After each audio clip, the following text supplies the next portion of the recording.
सच्चिदानन्दरूपाय विश्वोत्पत्त्यादिहेतवे तापत्रयविनाशाय श्रीकृष्णाय वयं नुमः। कृष्णाय वासुदेवाय हरये परमात्मने प्रणतः क्लेशनाशाय गोविंदाय नमो नमः।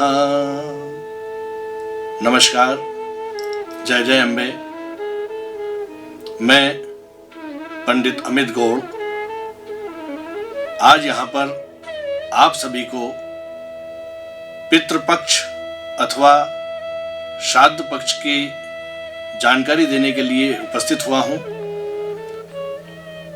अधिकतर जनमानस के मन में एक प्रश्न उठता है कि पितृपक्ष क्या है, श्राद्ध क्या है और इस श्राद्ध पक्ष में हमें किस प्रकार से सभी कार्यों को संपादित करना चाहिए।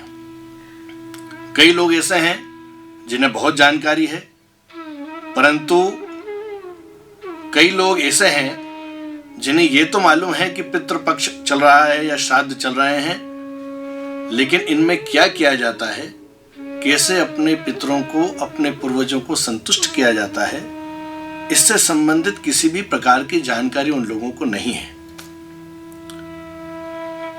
सबसे पहले प्रश्न ये उठता है कि पितृपक्ष क्या है।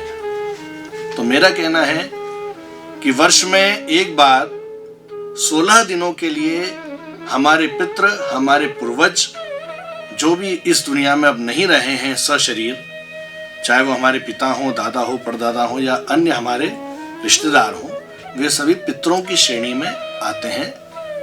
और 16 दिन के लिए ये सभी दिवंगत आत्माएं इस चराचर मंडल के ऊपर, इस भूमंडल के ऊपर विचरण करती हैं और इस आस्था से हमारे घर में, हमारे द्वार पर आती हैं कि मेरे पुत्र, मेरे पौत्र अथवा मेरे ये जो संबंधी हैं, ये हमें किसी भी प्रकार से तृप्त करेंगे। तो पितृपक्ष, श्राद्ध पक्ष तो शायद आप लोग समझ गए होंगे। अब इसका महत्व यह है कि जो व्यक्ति हमारे यहां से चले गए हैं वो यदि किसी भी प्रकार से अतृप्त है, अतृप्त मतलब यदि उनकी किसी चीज के अंदर उनके प्राण त्यागते समय आस्था रह गई हो, जैसे किसी की आस्था धन में होती है कि धन लोलुप होते हैं कि नहीं मेरा धन कोई खा ना जाए, मेरा धन कहीं इधर उधर नहीं हो जाए, तो ऐसे लोग जिनकी आस्था बहुत ज्यादा धन के अंदर होती है, ऐसे लोग जो सामान्य से ज्यादा अपने प्रियजनों के ऊपर आसक्त रहते हैं, कोई पुत्र पर आसक्त होता है, कोई पुत्री पर होता है, कोई पत्नी पर होता है, तो ऐसे लोग भी अतृप्त ही कहे जाते हैं। साथ ही यदि किसी की अकाल मृत्यु हो गई है, चाहे किसी ने जहर खा करके आत्महत्या की हो या किसी का एक्सीडेंट हो गया हो, तो वो जो पितृ हैं, वो जो हमारे लोग हैं, वो पितृ योनि में जाकर के और कई बार प्रेत योनि में भी चले जाते हैं। और प्रेत योनि में जाने के बाद वे जो पूर्वज हैं वो कई प्रकार के, नाना प्रकार के दुखों को सहन करते हैं। गरुड़ पुराण के अंतर्गत बहुत सारी चीजें विस्तार से दी गई हैं कि जिसमें शायद उन पितरों को, उन पूर्वजों को प्रेत योनि में जाने के बाद कई यातनाएं सहनी पड़ती हैं और उन यातनाओं से बचने के लिए ही वे इन 16 दिनों में इस पृथ्वी लोक पर विचरण करते हुए उनके परिवारजनों से यह अपेक्षा रखते हैं कि ये मेरे परिवार के लोग मुझे तर्पण के माध्यम से, मुझे श्राद्ध के माध्यम से, मुझे पिंडदान के माध्यम से किसी भी प्रकार से मुझे तृप्त करेंगे। तो जब इस परिवार के लोग उन पितरों के निमित्त किसी भी प्रकार का धार्मिक अनुष्ठान करते हैं, तर्पण आदि करते हैं, तो वह पितृ संतुष्ट होकर के और पुत्र पौत्र समृद्धि का आशीर्वाद उन्हें देकर के जाते हैं। और कई बार हम लोग अज्ञानवश इस श्राद्ध पक्ष में न तो श्रद्धा को धारण करते हैं और न ही श्राद्ध करते हैं। तो वो पितृ हमारे यहाँ पर याचक बनकर हमारे द्वार पर तो आते हैं, परंतु हमारे श्राद्ध न करने के कारण, हमारे दान न करने के कारण हमारे ब्राह्मण भोजन को न कराने के कारण वो केवल हमारे द्वार पर आते हैं और हमें श्राप दे करके और वापस अपने लोक को चले जाते हैं, या इसी धरती पर विचरण करते रहते हैं और मन में एक विचार करते हैं कि मेरा पुत्र, मेरा पौत्र या मेरे परिवार के इस व्यक्ति से जो मैंने किसी भी प्रकार की अपेक्षा की थी, ये उस अपेक्षा के अनुकूल सिद्ध नहीं हुआ है। तो वो श्राप देकर के जाते हैं और उसी श्राप के कारण से इस परिवार को या हम लोगों को, जो हम श्राद्ध नहीं करते हैं, कई प्रकार के नाना प्रकार के दुखों को झेलना पड़ता है। जैसे कई लोग होते हैं जिनके विवाह में विलंब होता है, सब कुछ है, दिखने में सुंदर है, पैसा है, यश है, नाम है, लेकिन विवाह नहीं होता है। तो वो भी कहीं ना कहीं पितृ श्राप के कारण या पितरों के रुष्ट होने के कारण ही होता है। कई लोग हैं जिनके यहाँ पर मांगलिक कार्य नहीं होते हैं, या मांगलिक कार्य होते हैं तो उसमें कई प्रकार के विघ्न उत्पन्न होते हैं, कई प्रकार के क्लेश उत्पन्न होते हैं।